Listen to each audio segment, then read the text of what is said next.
Estamos en Bonita Radio. Esto no es un cuento. Esta es la verdad. En breve, la periodista Carmen Enita Acevedo estará con ustedes. Síguenos en todas nuestras plataformas: YouTube, Instagram, Facebook, X, Spotify, iVoox y iTunes. Agradecemos a nuestros auspiciadores. Cooperativa Seno Gandía, 70 años sirviendo bien. Vega Coop, de tu lado, siempre. Vanilla Gift Card. Apoya el periodismo independiente. Puedes donar en nuestra página de internet bonitaradio.net o periodismosiglo21.com a través de PayPal o tarjetas de crédito. También puedes visitar ATH Móvil Negocios y donar a Bonita Radio o a Periodismo 21. Puede enviar un cheque o giro postal a nombre de Periodismo 21, PMB número 284, P.O. Box 194000, San Juan, Puerto Rico 00919-4000. Con ustedes, la periodista Carmen Enita Acevedo, en directo desde el estudio Roberto el Indio Acevedo.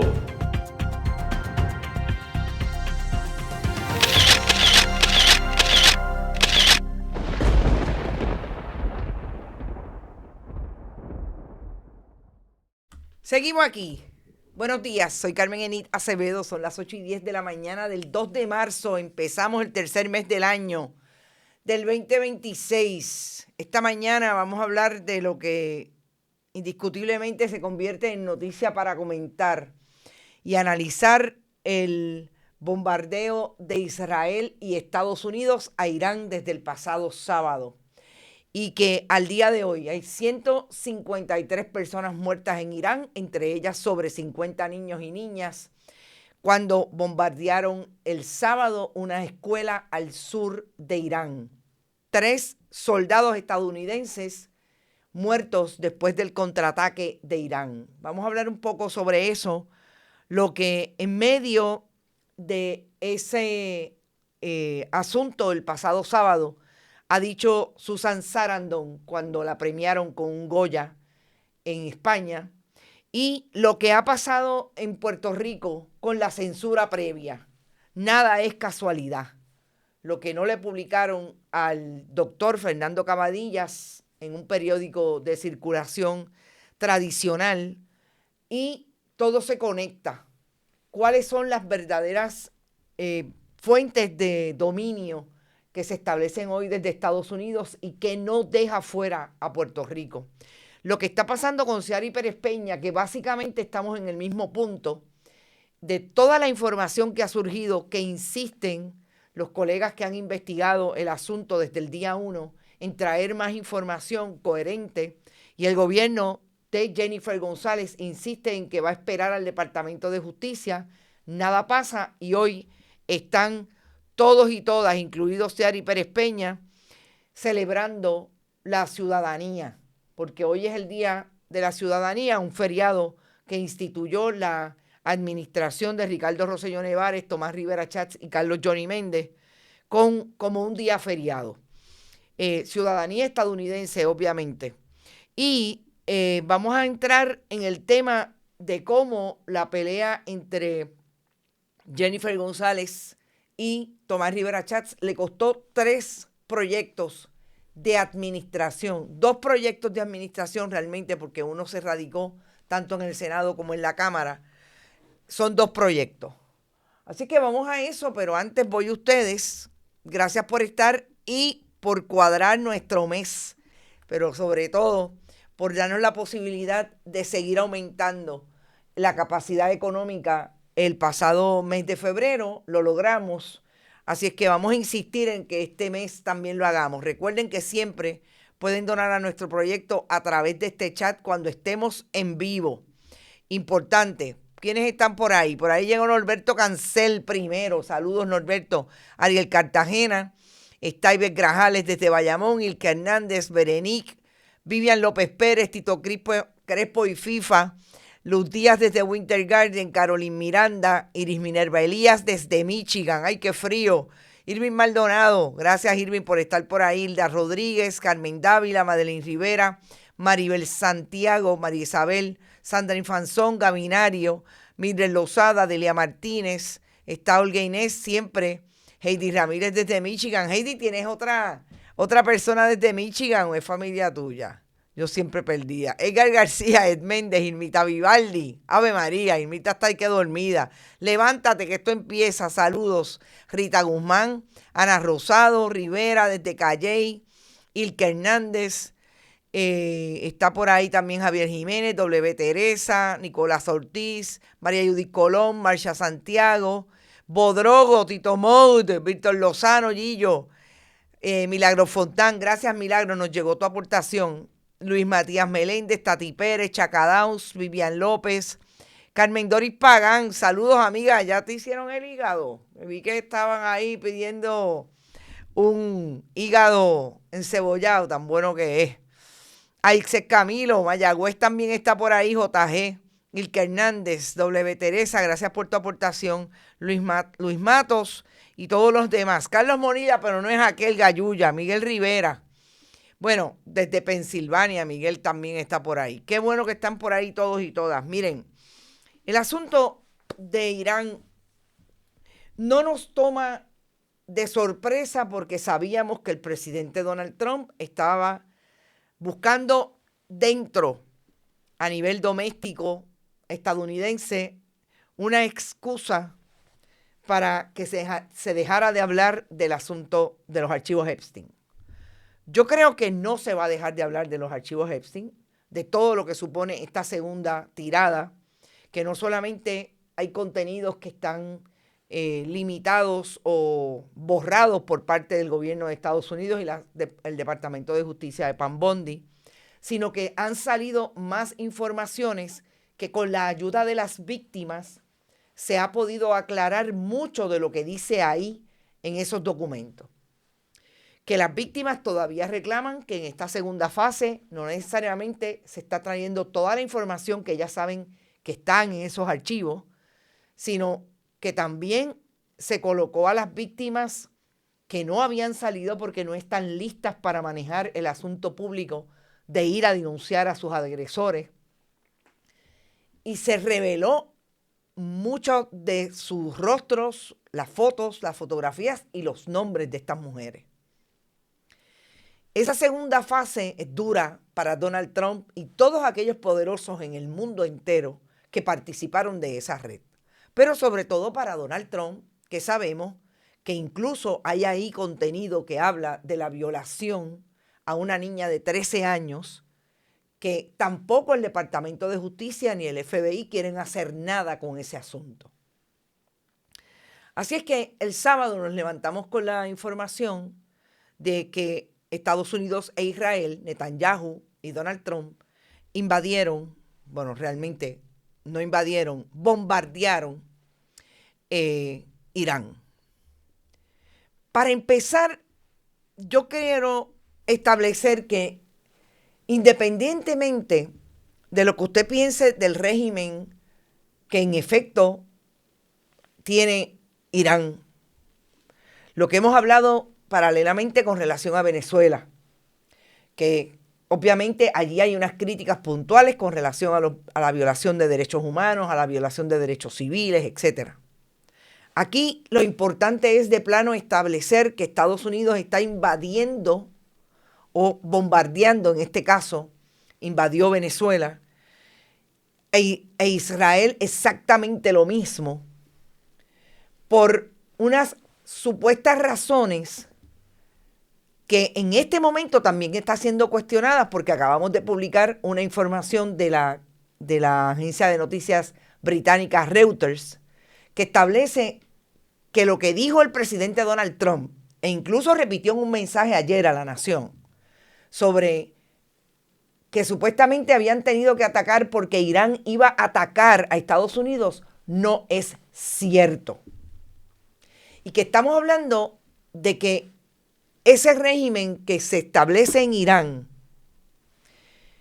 que puede tener todas las críticas del mundo y que son legítimas de todas las violaciones que ocurren en ese régimen, sobre todo lo que hay en esa estructura fundamentalista musulmana, fundamentalista igual que los cristianos fundamentalistas, que quieren llevar a las mujeres a lo que se ha llevado en muchos de estos países en Oriente Medio. Eso no justifica que Israel y Estados Unidos hayan ido a bombardear ese país. Por más malo que estemos mirando el entorno de esa política allí, de ese país. Así es que lo que hace Estados Unidos es juntarse con el genocida, el Estado genocida de Israel, para bombardear Irán y tratar de establecer que hay que liberar a ese país del régimen de los ayatolás. Volvemos. ¿Dónde quedó la liberación de Venezuela? ¿Dónde ha quedado en tantos momentos de la historia la invasión, la agresión de Estados Unidos a tantos países, incluidos latinoamericanos, para supuestamente liberar? Sabemos que las razones son múltiples, pero no es liberar a nadie. Además que no debe hacerlo precisamente a base de lo que son las reglamentaciones y el derecho internacional. Eso es intervenir con la soberanía de otro país. Dicho eso, las agresiones han sido desde el sábado y lo primero que dejaron, bien dicho, muerto en Irán fue precisamente el ataque a una escuela que ha dejado 153 personas muertas. Lo primero, en este momento hay, dice incluso el Washington Post, que hay 9 barcos iraníes destruidos. Esta es la vanagloria del presidente estadounidense, incluso que se vanaglorió de matar, de asesinar a uno de los ayatolás. Volvemos.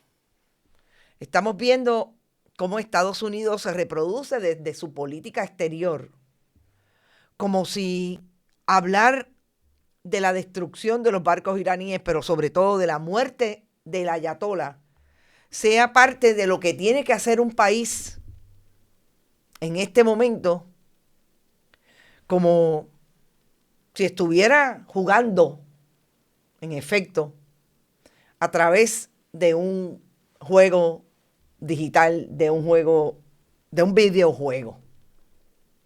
Eso es lo que a mí me parece que son los mensajes terribles que está enviando Estados Unidos y sobre todo Israel. Y Estados Unidos, ambos, no voy a poner uno sobre otro, ambos están actuando de la misma manera. Y es el mensaje nefasto a nivel de la opinión pública que se está enviando hoy, que es como si eso lo justificara. Hay un buen análisis de los colegas de RT en español, precisamente sobre ese asunto, entrando en lo que significa desde el punto de vista de la comunicación todos los mensajes que aquí se están enviando. Lo que acaba de pasar, vuelvo y repito, es que ayer domingo hubo un briefing, una exposición de parte de los líderes del Pentágono, de los altos mandos del Pentágono, que fueron al Congreso a hablar tanto con republicanos como con demócratas de las diferentes comisiones de seguridad nacional allí, y les dijeron precisamente que no había ninguna evidencia de que Irán fuera a atacar a Estados Unidos o puntos estratégicos en el mundo de Estados Unidos para justificar este ataque de parte de Estados Unidos a Irán. Eso quiere decir que esta guerra está declarada sobre un fake news para seguir abonando a la lectura mediática y de comunicación de todo lo que está ocurriendo hoy desde esos ataques el pasado sábado. Y lo más importante, que va a ser el Congreso ahora. Yo he visto solamente una reacción de un demócrata en las redes sociales precisamente sobre este asunto diciendo, nosotros no tenemos evidencia, es uno de los miembros de la Comisión de Seguridad Nacional del Senado. No tenemos evidencia de nada de lo que nos han entregado. Hay evidencia de que en efecto se justificara el ataque. Eso es lo que está diciendo el presidente Trump. O sea, que está contradiciendo lo que dice la Casa Blanca. ¿Qué va a hacer el Congreso? Hoy tenemos que ver cómo eso se va a organizar, porque aquí es feriado, pero no creo que en Estados Unidos sea feriado. Además que no creo que en medio de este conflicto bélico el Congreso esté descansando hoy. Vamos a ver qué va a pasar con relación a eso. Yo quiero traer dos líneas importantes y una se las voy a compartir en video. No la he podido compartir en las redes todavía. Buenos días, Irisita Delgado y Florence Ramos, que también están por ahí. Nilda Cruz, Víctor, Magali Pastor también está por ahí. Tenemos que incluir a Gran Bretaña, Francia y Alemania. Esto va para algo mayor. Sí, definitivamente. No han dicho nada. Europa con la misma actitud pusilánime que siempre ha establecido últimamente. Bonjour, dice Héctor Navedo. Saludos, Edgar Gómez. Edgar García también está por ahí. La Tercera Guerra Mundial. Bueno, yo quiero que ustedes escuchen lo que dijo Susan Sarandon en medio de recibir un Goya, que estaba súper emocionada. Susan Sarandon, abonando precisamente a lo que vamos a hablar dentro de poco, que tiene que ver con la censura. Dijo en estos días que el pasado mes de noviembre había perdido su agente en Estados Unidos, en Hollywood, porque la habían censurado al punto de perder la capacidad de tener un agente que le busque trabajo, que eso es lo que hacen los agentes del cine. Sobre todo en esa industria, en todas las industrias del mundo, pero en esa industria que ustedes saben que es súper grande, mainstream, brutal. Porque asumió una postura asertiva con relación al genocidio de Gaza. Y Susan Sarandon utilizó su discurso en los Goya el pasado sábado precisamente para traer, sábado o viernes, para traer la mención directa, la cita directa de un historiador estadounidense sobre lo que son estos momentos y dónde deberíamos estar, cada uno de nuestros nichos y nuestras posibilidades con relación a lo que está pasando en el mundo.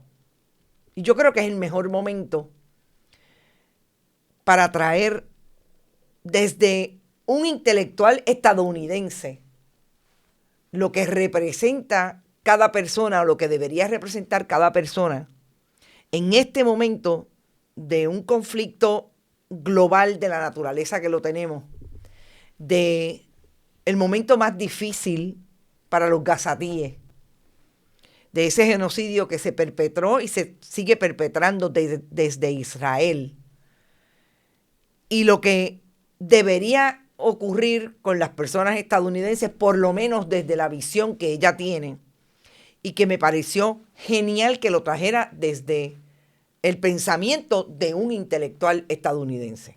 Vamos a escucharla y venimos al análisis. Yo creo que esa última línea que establece que el futuro es una sucesión de acciones en el presente es definitivamente lo más claro que establece ese mensaje, que es una cita de Howard Zinn. ¿Y por qué yo creo que no solamente a lo que está ocurriendo en este momento a nivel global, como esa agresión que inició primero Israel contra el pueblo de Gaza, que a mí me parece que debe ser un asunto global, debe ser una preocupación del mundo, lo que se inició y que sabemos por dónde va. Sobre todo lo que insiste esa potencia del mundo y lo que ha sido la repetición de los últimos años de esa política exterior de Estados Unidos contra todo aquello que le sea no solamente importante para su expansión y dominio. Sabemos que contradictorio porque es un imperio que ha venido a menos por las mismas acciones de ese imperio, pero también por lo importante que significa para nosotros que sigamos mirando el mundo para atender el espacio del archipiélago, porque no es aquí solamente mirándonos el ombligo que vamos a resolver los asuntos que nos tocan. Y me parece que Susan Sarandon en esa cita trae lo más importante, que es desde dónde estamos nosotros mirando y observando lo que está ocurriendo en el mundo y estamos actuando. Las acciones, siempre digo, no tienen que ser las que todo el mundo quisiera que se hicieran, las que hay ciertos personajes de la vida política y pública que quisieran que se estableciera desde todos los frentes. Pero hay que asumir posiciones sobre lo que está ocurriendo. Y ese presente y esas acciones del presente van a definir el futuro de cada uno de nosotros y el futuro de las nuevas generaciones. Y yo creo que eso debería estar clarísimo. En Puerto Rico sabemos que miramos eso todos los días cuando atendemos a un país que tanto el Poder Ejecutivo como el Poder Legislativo, e incluido el Poder Judicial, no asumen posiciones concretas a favor del país. Precisamente en contra. ¿Cuál debe ser la posición entonces del alegado soberano, que es el pueblo? ¿Cuál debe ser la postura primero de conocimiento? No lo sabemos todo, tenemos que acceder al conocimiento, buscar la información que en este momento se replica de una manera brutal con mucho fake news. Hay que saber dónde buscar y enterarse y educarse. Y después tomar decisiones de lo que se va a hacer. En el caso de una mujer como esta, que ha sido una actriz que ha estado en el mainstream toda la vida, que haya tenido que tomar la decisión de irse a Europa, porque allí hay agentes que sí están dispuestos a darle trabajo, que quiere trabajar, una mujer productiva, que asume una postura clara con relación al genocidio de Gaza, me parece que no hay mejor ejemplo para que lo discutamos de lo que es capaz hacer una persona que tiene dignidad, una persona que no va a dejar que sus principios se coloquen en precario por tener otra película mainstream en Hollywood. Y ese es el premio internacional de la Academia de Cine Española en este momento. Y a eso tengo que traer lo que esta mañana vi que comentó la amiga, súper amiga, no solamente mía a nivel personal, una mentora a nivel académico, Silvia Álvarez Curvelo, también una gran amiga de Bonita Radio. La profesora trae esta línea que me parece bien oportuna, de dónde realmente se colocan las comunicaciones en este momento, como, según ella, el nodo estratégico y operativo del diseño hegemónico. Realmente, ¿desde dónde están operando las fuentes de hegemonía y los recursos de poder para quedarse manteniendo ese poder hegemónico? El control de las empresas, sistemas de comunicación. Ella específicamente habla de uno de ellos que tiene que ver con todo el desarrollo de las implicaciones en los sistemas de vigilancia y control militar y civil. Como esa manera de querer controlar y mantenerse en el poder hegemónico, la administración de Donald Trump. Lo hemos visto y ella lo comenta a base de esta este comentario que hace Melanie de Arrigo, que es todo lo que controla en términos de las cadenas mediáticas estadounidenses como CNN, Fox News, CBS, el Wall Street Journal más recientemente y el New York Post, también guapo. Precisamente porque el control con las redes sociales es lo que se quiere mantener para tener vigilancia y control sobre el público, sobre aquellos que consumen ese tipo de mainstream media.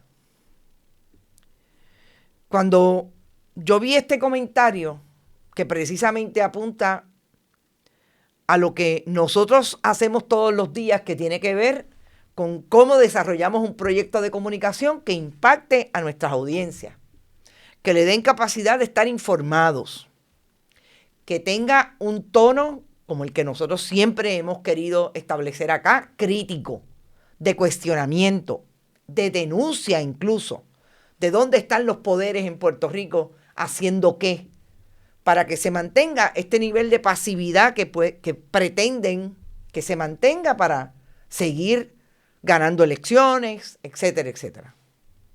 Me pareció importante traerlo en el contexto de lo que también fue una noticia del pasado fin de semana, cuando Fernando Cabanillas, el hematólogo oncólogo, nos sorprende con la noticia, porque en efecto es noticia, que él, que es un columnista semanal, o por lo menos de más de una vez al mes, en el periódico El Nuevo Día, le censuraron esta columna. Una columna que va a hacer un análisis de lo que ocurrió con la reválida, que uno de los que la estaba tomando el pasado mes de diciembre era el esposo de la gobernadora, José Jovín Vargas, que se graduó de una escuela de medicina en República Dominicana, y él narra lo que realmente él sabe, que me imagino que lo tiene por información de cómo José Jovín Vargas cogió la reválida en español, no la reválida en inglés, y la información que tiene precisamente de cómo se administró esa reválida, que terminó siendo una administración irregular porque el secretario del Departamento de Salud cogió los resultados y lo puso en una bóveda del departamento y no en una bóveda de la Junta de Disciplina de Medicina en Puerto Rico. Yo honestamente no entendí cuando leí la historia por qué la censura. Si lo voy a analizar exclusivamente desde el punto de vista de que esa columna lo que establece es precisamente la opinión del doctor sobre repetir el examen debido al error de la hoja de respuesta, que fue un intento lógico según él. Si yo lo analizo fríamente, pensaría que no hubiera tenido ningún problema de censura, a base de lo que dice. Ahora, me parece que aquí lo que opera es la censura cutre, la censura burda de un elemento que le es molestoso a la gobernadora de Puerto Rico. Y es que hablen de posiblemente las incapacidades que tiene su esposo intelectuales para ser un médico licenciado en Puerto Rico. Y también lo que supone lo que puede haber sido un elemento de corrupción irregular del secretario del Departamento de Salud, cuando, sin encomendarse a nadie, viola los protocolos de seguridad de ese examen y se lleva los resultados para el Departamento de Salud, que ahí es donde está viciado el proceso, porque no se supone que lo hiciera. Para eso hay una bóveda en la Junta de Licenciamiento. Y eso, lo primero, le es bien molestoso a la gobernadora, que puedan decir que Jovín tiene un problema, que no sabe inglés, primero, que es estadista y no sabe inglés, porque no puede tomar un examen en inglés de la materia que estudió en la República Dominicana. Aquí hay muchísimos médicos que estudiaron en la República Dominicana. Es una universidad fuente de muchos médicos en Puerto Rico, de educación. Eso chiquito, que a mí me parece chiquito, es lo más que me preocupa de la censura que pudo haber tenido el Nuevo Día con relación a este asunto, porque es que viene a hablar de complacer a la que actúa en el poder como una niña pequeña, a la gobernadora que le importa más los selfies de quien tiene al lado que gobernar para el país y decirle la verdad al país sobre lo que está pasando con Ciary Pérez Peña. Que las verdades están por todos lados. No hay un solo medio, sea colega periodista o sea un presentador de noticias y analista. No he escuchado, honestamente, a los presuntos implicados que actúan en dupleta. No los he escuchado, pero los que respeto, que hacen un análisis, aun cuando no son periodistas, de lo que está ocurriendo con esta historia. Lo que han hecho los colegas periodistas que han traído información es traer información que sigue minando la credibilidad de Ciary Pérez Peña. Y para la gobernadora es más importante que no puedan decir que su esposo no sabe inglés o que está comprometido intelectualmente y no puede ser médico licenciado. Por lo menos bajo los parámetros y criterios que ha impuesto aquí, también lo sabemos, todos los boards y los exámenes de Estados Unidos, porque eso es lo que se impone para ser médico en Puerto Rico, que es una colonia de Estados Unidos. Y esa es la preocupación más grande que puede haber cuando un medio de comunicación decide no publicar una columna, que es una columna de opinión, no es la opinión del Nuevo Día, y lo sabemos. Ese es un calce que siempre establecen en las columnas de opinión. Yo creo que es más problemático no publicarla que haberla publicado. ¿Y qué hizo Fernando Cabanilla? La colocó en sus redes sociales, por eso nosotros la movimos hoy. Porque yo creo que es una columna meritoria, es una persona con capacidad en el tema que está exponiendo y hace unos cuestionamientos, me parecen súper legítimos. Nosotros la publicamos. Quien la quiera leer, ahí está, en todas las herramientas y plataformas de Bonita Radio, sobre todo en Facebook y en Twitter y en Instagram, para que la puedan consumir, y está a nivel de una foto, porque así también él la publicó y me parece que la pueden consumir más fácilmente. Incluso la pueden bajar como foto y la consumen. Bueno, déjenme ir a los comentarios de ustedes sobre ese asunto. Le quieren regalar el título al doctor, el primer mantenido, a como de lugar. Y no quieren que se sepa, dice Edgar. El tantrum de Jago, a eso suena. Es sumamente extraño que escondieran los resultados de dice Ilka, cuando los demás que estuvieron lo están recibiendo ya. Eso es otra cosa. Digo, yo no sé si lo han escondido, recordemos. Los resultados se supone que le lleguen a los candidatos. Yo me imagino que él lo recibió. Lo que pasa es que no quieren decir si la pasó o no. Eso definitivamente está ahí planteado también. El doctor Cabanillas, a quien le he escuchado en radio, debería dejar de escribir el periódico si tiene dignidad. No sé, Edgar. A mí me parece que después de esto no le van a decir que publique otra columna más. No creo. Prohibido olvidar. ¿Le quieren regalar? No, eso no es. Si yo fuera uno de los aspirantes a doctor, pediría se cancelara esos resultados, dice Vivian. Rita, exacto. Yo no tengo un sobrino que ya tiene sus resultados. Es que yo creo que lo recibió, lo que pasa es que no lo quieren decir. Y ahora digo yo, vamos a hablar en plata. No lo tiene que decir. Lo que pasa es que tendría que decirlo en el caso particular del momento de esa reválida en que tuvo esa irregularidad. Ese es el problema que tiene. Y que él es una figura pública, que no lo puse ahí yo como figura pública, lo puso la gobernadora y se puso él. No olvidemos que esta es la pareja que desde que son novios están diciendo que son novios para que la gente vote por él porque ella es una mujer straight. Y después se preñó y tiene 2 hijos. O sea, no. Ese es el análisis. Se pusieron ellos. Puso a los niños de figuras públicas y siempre ha puesto a Jovín de figura pública. Ese es el resultado de usted ponerse ante la opinión pública.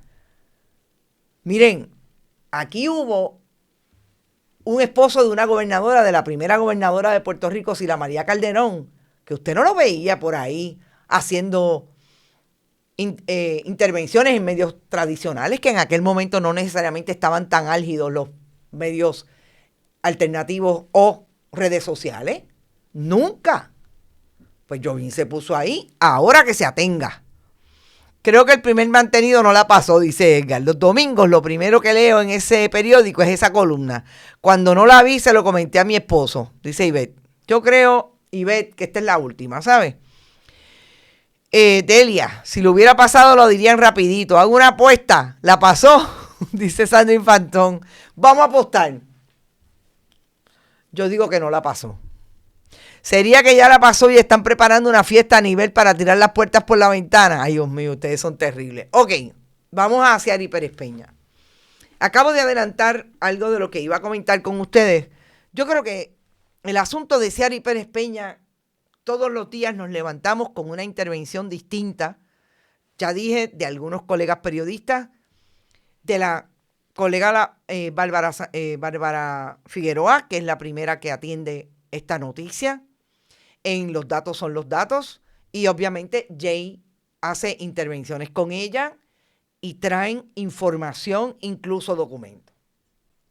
Yo creo que a Ciary Pérez Peña nadie la salva de que se pueda establecer que lo que hizo y la intervención es una intervención irregular que debe ser investigada más allá del Departamento de Justicia, que es lo que sería, porque ella es hoy una funcionaria del Poder Ejecutivo, secretaria del Departamento de la Vivienda, y que sobre todo lo que pudo haber pasado en el 2023 cuando ella no era una funcionaria del Ejecutivo. Ojo, que Ciary Pérez Peña en aquel momento era directora regional del Departamento de la Vivienda en Caguas. Gobernadora, cuando usted dice que lo hizo en su carácter personal, tiene un problema.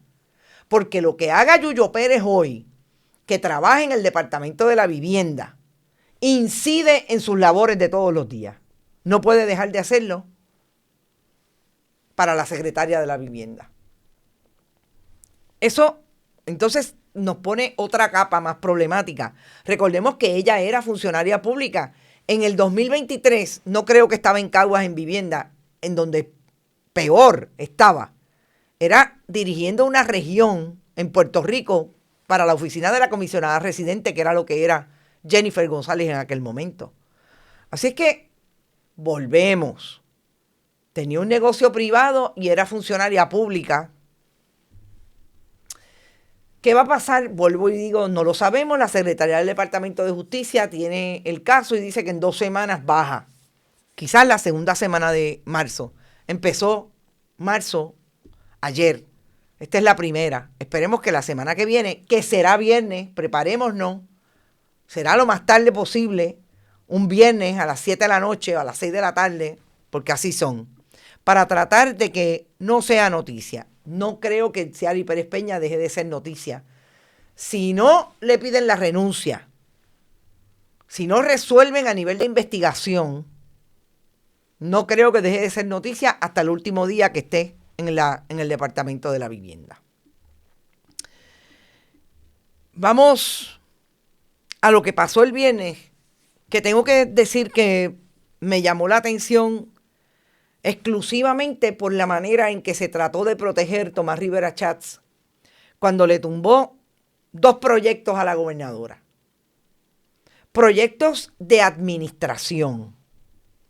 Por un lado, el proyecto emblemático de esta administración para proteger a los suegros de la gobernadora de lo que a todas luces es una investigación que todavía no termina en el Departamento de Recursos Naturales desde el 2023, que los colocan ampliando la huella ilegalmente de una caseta que tienen allí. Tienen 2, pero hay una que fue la que es producto de esta investigación del Departamento de Recursos Naturales, cuando entre ellos José Luis Lebrón y Eliezer Molina cogieron a un trabajador manejando la ampliación de una terraza en una caseta propiedad de los suegros de la gobernadora. Yo quiero, para empezar, establecer que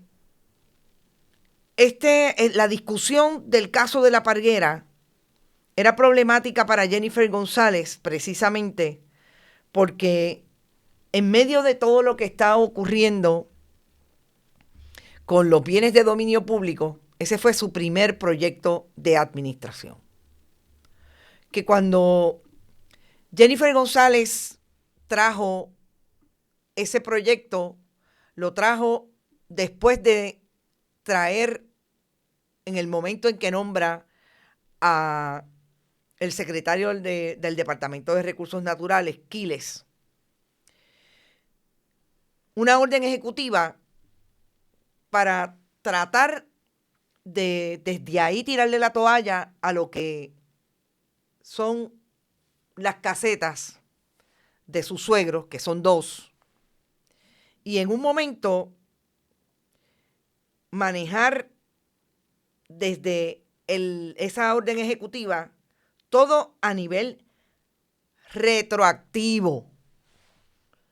Ese fue el primer error garrafal de Jennifer González, no solamente ante la opinión pública, sino también el error legal, que era pretender que esa orden ejecutiva fuera retroactiva, cuando era imposible manejarla retroactivamente. Que además de eso, también nos parece importante destacar que Jennifer González nunca ha podido desmentir la posibilidad de que todo lo que está haciendo alrededor de La Parguera es para proteger a los suegros. Y eso es importante en este momento porque entonces lo que hace Tomás Rivera Chats, que en ocasiones había hablado bien, había dejado ver que, bueno, que vamos a ver, que vamos a estudiar el punto y que si no son legales, y pidió inventario, etcétera, etcétera, como dando la impresión de que lo que iba a ocurrir era que allí también en el Senado se le podía tirar la toalla a lo que enviara la gobernadora, como en efecto envió, que fue un proyecto de administración para darle estatus legal a las casetas con una alegada vuelta que le daban al asunto de la reserva de La Parguera, que era para colocar allí una zonificación especial turística. Hay que decirlo, en el 2016 lo intentó Tony Fajal Zamora y Alejandro García Padilla y no tuvieron éxito. Lo que la gobernadora radicó es precisamente aquel proyecto de el entonces presidente del Senado, Antonio Fajal Zamora. ¿Qué pasó el viernes? Que Tomás Rivera Chats emitió 2 informes negativos. Uno, al informe negativo, al proyecto 269 de la Cámara de Representantes que atendía el asunto. Recordemos que este fue el que radicó la administración de Jennifer González en la Cámara. informe negativo. Le dio exactamente el mismo trato al proyecto 272, que es el proyecto que enviaron al Senado. El que le envió la Cámara, que yo creo que es importante establecer, Carlos Johnny Méndez no tuvo problema y le dijo al 12.9 aprobado, como tiene que ir al Senado. Pues Tomás Rivera Chats le dijo, fíjate, ¿no? Vamos a ir ahora a los términos de lo que dijo para cada uno. Importante destacar, Carlos Johnny Méndez se plega a lo que la gobernadora dice. Tomás Rivera Chats, que tiene una mentalidad de enfrentamiento directo con la gobernadora, movió la discreción de sus colegas senadores. Y yo digo mover la discreción, pero realmente yo creo que es la instrucción precisa. Y dijo que no.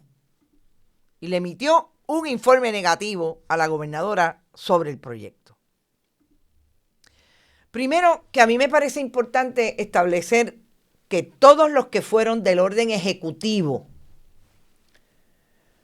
con excepción quizás de la policía la policía de Puerto Rico, perdón, es en el caso del segundo proyecto que vamos a discutir. Todos los del Ejecutivo, Junta de Planificación, Departamento de Recursos Naturales, Departamento de Justicia, esto es importante, Departamento de Justicia, dijeron, se puede aprobar. No tiene ningún problema legal. La compañía de turismo. ¿Ustedes saben quién fue por la compañía de turismo? Raúl Márquez Hernández. Sí, el esposo de la abogada que va, asesora principal de la gobernadora, que va con una perra a trabajar, que tiene cientos de contratos con el pueblo, la chequera del pueblo. Facturada a la chequera del pueblo. Todos dijeron no hay ningún problema. ¿Qué hizo Tomás Rivera Chats? Y quizás aquí es bien importante traer el asunto de los sustantivos, lo que discutieron en ese informe, 52 páginas, entre los sustantivos. Primero, que casi le dice chapucero al Ejecutivo, a los abogados de la gobernadora que se atrevieron a enviar ese proyecto y que dice que no tiene ningún problema legal. Dice en el informe, quedó claramente establecido que el denominado limbo o incertidumbre jurídica no responde a una ausencia de normativa, sino al incumplimiento prolongado de acuerdos y disposiciones legales existentes. En particular, el memorando de entendimiento suscrito en el 78 entre el gobierno de Puerto Rico y el Cuerpo de Ingenieros, que reconoció la ilegalidad de las estructuras establecidas y estableció un plazo de 12 años para su remoción. 1978, ya en el 91 tenían que haber estado demolidas. La falta de ejecución de ese acuerdo por parte de las agencias concernidas no tuvo el efecto de transformar en legales unas ocupaciones que, conforme al ordenamiento vigente, continuaron siendo contrarias a derecho. Ese es el argumento que han esgrimido todas las personas que han ido no solamente a cabildear en contra de este proyecto a la legislatura, aquellos que públicamente le han establecido al secretario del Departamento de Recursos Naturales, al autor en el 98 del reglamento, en el 96 del reglamento 468. El reglamento precisamente que habla del deslinde de la zona marítimo terrestre y de los bienes de dominio público. Al licenciado Patricio, y ya mismo digo el apellido, todas las veces que han habido intervenciones públicas de exsecretarios del Departamento de Recursos Naturales, de planificadores, como en el caso del urbanista, todas las veces han esgrimido el mismo asunto. Es que la inacción del gobierno de Puerto Rico, llámese Partido Popular o Partido Nuevo Progresista, no legaliza las casetas, son ilegales. Y lo que dijo un empleado de carrera de la gerencia intermedia del Departamento de Recursos Naturales fue exactamente eso. La propia abogada, ayudante del secretario de Recursos Naturales, lo dijo en la vista pública. Pero aún así, el secretario insiste. ¿Cuál es la conclusión que establece el informe negativo? Precisamente que no hay nada en este recuento, en el análisis, que limite la capacidad del legislativo de entender que el proyecto de la Cámara no satisface los recursos mínimos de rigor jurídico, técnico y administrativo que exige la gestión responsable de los bienes de dominio público. El modelo propuesto, fundamentado en la delimitación de huellas certificadas por los propios ocupantes, sin un inventario estatal previo ni mecanismos efectivos de verificación y fiscalización y cumplimiento, crea un riesgo sustancial de legalizar, consolidar y perpetuar ocupaciones y expansiones ilegales en una de las reservas naturales más sensibles de la isla. Muerto el pollo, muerto.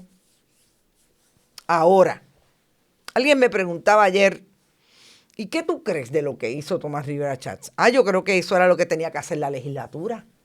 Lo que pasa es que si Tomás Rivera Schatz estuviera muy de acuerdo con todo lo que está haciendo el ejecutivo de Jennifer González, porque lo complace a él, le hubiera aprobado ese proyecto. El problema es que ahí hay un enfrentamiento y lo hemos visto en tantos otros temas. Si no hay enfrentamiento, yo concurro contigo. Si hay enfrentamiento, te lo voy a declarar en contra. Ese es el problema que yo tengo. Que en derecho, yo creo que están claros. Yo creo que eso era lo que tenían que hacer. Y dije 468, es el 4860, el reglamento. Ese es el problema que tienen estas decisiones. Que siempre tenemos que establecer si Tomás Rivera Schatz, la gobernadora, hubiera hecho todo lo que él quiere, le hubiera aprobado ese proyecto, aunque estuviera mal, porque es que ahí están las veces que ha coincidido con la gobernadora en todo lo que tiene que ver con los fundamentalistas religiosos. Para eso no hay vistas públicas, para eso no hay discusión. Lo resuelven como ellos lo quieren resolver, porque eso está de acuerdo con lo que el Ejecutivo plantea. En este asunto, ahí está. Pero el último, hay otro. El proyecto que tiene que ver con los famosos Ford Track. Ese sí que yo no la vi venir. Y les voy a decir por qué. Porque ese proyecto es un proyecto que atiende a una de los grupos, digamos, demográficos que le interesan a Tomás Rivera Schatz. O que por lo menos en el pasado, en el 2017, le interesaron a Tomás Rivera Schatz. Y tiene que ver con cómo la gobernadora, desde el primer día que habló de los Ford Track, los trajo en el contexto precisamente de lo que dice o lo que dijo en campaña para complacer a los amigos que guían Ford Track negligentemente en Puerto Rico y que están alineados con el Rey Charlie. Esa imagen que ustedes tienen ahí fue el día que la gobernadora firmó una orden ejecutiva para empezar a legalizar presentación de estos vehículos todoterreno en las carreteras de Puerto Rico. Ahí estaba el Rey Charlie. Ahí no estaba el comisionado de la policía. Pero ahí estaba la coronel Crispín, su segunda en mando, la comisionada de la subcomisionada de la policía. Estaba el secretario del Departamento de Transportación y Obras Públicas. Estaba el presidente, director ejecutivo de la Comisión de Seguridad en el Tránsito, José Memo González. José Jovín Vargas y el secretario del Departamento de Hacienda, Ángel Pantoja. Y radicaron y enviaron más tarde el proyecto 916, que lo que iba a hacer precisamente era legalizar un proyecto desde una legalización desde, obviamente, un proyecto de ley. Lo que suponían los vehículos todoterrenos en las carreteras de Puerto Rico. Todo el mundo de acuerdo, pero el que fue de la policía de Puerto Rico a las vistas públicas dijo, bueno, se puede regular, pero hay que hacerlo limitado. No pueden correr por las autopistas, no pueden correr por las carreteras estatales. Tienen que hacerse en paseos vecinales, en carreteras vecinales. Así que ahí hubo una diferencia, porque todos los demás es free for all, que estén en todos lados. Solamente la policía de Puerto Rico. ¿Por qué? Porque los policías saben que esto es un problema de seguridad en las carreteras. Y el que fue allí lo dijo con todas las letras. Es el único, según el informe, que dijo tiene que ser limitado. ¿Y qué determinó la Comisión de Transportación del Senado? Que no. No. Y les voy a decir cuál es el wording, el lenguaje que utilizaron, porque creo que es importante que lo tengan claro para ir a lo que nos parece importante de este tumbe de los dos proyectos. La policía recomendó limitar su uso a caminos vecinales y carreteras secundarias o terciarias, mientras que la Asociación de Compañías de Seguros advirtió que permitirlos en la vía pública podría aumentar la frecuencia y severidad de accidentes. Lo tenemos claro, ¿verdad? La divergencia entre lo que el proyecto del Senado 916 dice representar y lo que efectivamente dispone genera una incongruencia que esta comisión no puede avalar. La medida, tal como fue radicada, no recoge fielmente las recomendaciones del proceso multisectorial que le dio origen y por consiguiente no satisface los estándares de seguridad vial, protección ambiental y fiscalización efectiva que este alto cuerpo y la ciudadanía merecen. Fíjense cómo hablan de protección ambiental y por otro lado destruyen todos los recursos naturales alrededor de la costa. Pero sobre todo, tanto en esa línea como en la línea del proyecto 269-272 que tiene que ver con la Parguera, le dicen chapucero al Ejecutivo. Tú no sabes hacer proyectos. Abogada principal, allí está, la que se gana $180,000 en un año, la licenciada Echandía Fuster. Le están hablando, esos son los proyectos que salen de Fortaleza.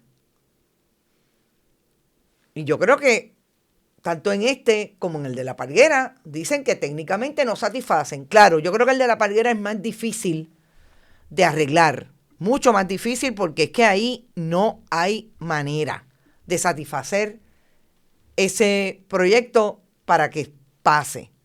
Ahora, la gobernadora dijo ya en el caso de los Ford Track que ella va a enviar otro proyecto. Lo dijo ayer. O sea, ella no va a dar su brazo a torcer. La gobernadora, recordemos que se va en estos días para la cumbre de la estadidad. Que no hay break, pero va a ir. Déjenme ponerle aquí, o sea, decirle lo que la gobernadora dijo. Exactamente, dice que va a ir con otro proyecto. y aseguró que tuvieron múltiples reuniones con el comité multisectorial, lo que le dice el Senado que es incongruente con lo que presentaron, y que supuestamente nunca hicieron recomendación de enmienda ninguna. Si hay recomendaciones concretas, que se pongan. Pero mientras tanto, la gente anda sin tablillas y sin seguros en motoras, en vehículos todoterrenos, y ocasionando muchísimos problemas. Esta es la gobernadora de Puerto Rico. Ese proyecto de ley le da orden a que eso ocurra. Así que yo lo volveré a radicar. O sea, ¿lo va a radicar de la misma manera o lo va a arreglar según lo que dice el legislativo, gobernadora? Porque ellos le dicen que no cumple según cómo está, que hay incongruencia. Es decir, que aquí lo que hay es que la gobernadora sabe que esto es por el problema que tiene de liderato con Tomás Rivera Schatz y que no es un problema técnico. Diablo. Ustedes dirán, son las 9:13. Nos vamos. Gracias por estar. Recuerden, pueden abonar a nuestro proyecto. Abonar. Siempre ustedes abonan. Pueden apoyar nuestro proyecto a través de este chat siempre que estemos en vivo. También lo pueden hacer en bonitasradio.net, fundacionperiodismo21.com, siempre en ATH Móvil, a través de Periodismo 21 y de Bonitas Radio. Y si quieren enviar cheques o giros postales, lo pueden hacer a nombre de Onda Virtual o de Periodismo 21, y lo envían a través del correo general PMB 284, P.O. Box 194000, San Juan, Puerto Rico, 00919-4000. Gracias a todos los que estuvieron por ahí. Recuerden, vayan a todas nuestras redes, allí hay más contenido, compartan. Vamos a tratar de colocar el video de Susan Sarandon para que lo tengan y nunca lo olviden. Esa línea de SIM es espectacular. En estos momentos creo que es súper importante. Éxito. Nos vemos mañana a las 8 en otro Noticias con Café. Que la pasen bien. Este programa fue traído a ustedes por Cooperativa Seno Gandía, 70 años sirviendo bien. Vega Coop, de tu lado, siempre. Vanilla Gift Card. Y no olvide apoyar el periodismo independiente. Visite nuestras páginas bonitasradio.net o periodismosiglo21.com y donar a través de PayPal o tarjetas de crédito. También puede visitar ATH Móvil Negocios y donar a Bonita Radio o a Periodismo 21. Puede enviar un cheque o giro postal a nombre de Periodismo 21, PMB número 284, P.O. Box 194000, San Juan, Puerto Rico, 00919-4000. Bonita Radio. Esto no es un cuento. Esta es la verdad.